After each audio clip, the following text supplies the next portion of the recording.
Hello guys, ఈరోజు మనం games ఆడతామా? అందరూ రెడీయా?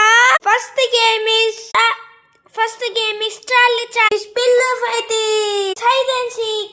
Third game is hide and seek. మనం first Charlie are you? Oh no, వద్దు. చార్లీ నాకు నీకేమైనా సంబంధం ఉందా? ఎస్, వద్దు. ఇప్పుడు మనం హైడ్ అండ్ సీక్. అబ్బా, నన్ను కంపెట్టేసా. నెక్స్ట్ మనం పిల్లో ఫైటింగ్ ఆడతామా?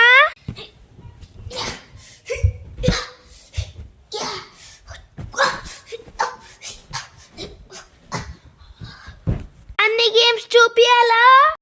ఇగో చార్లీ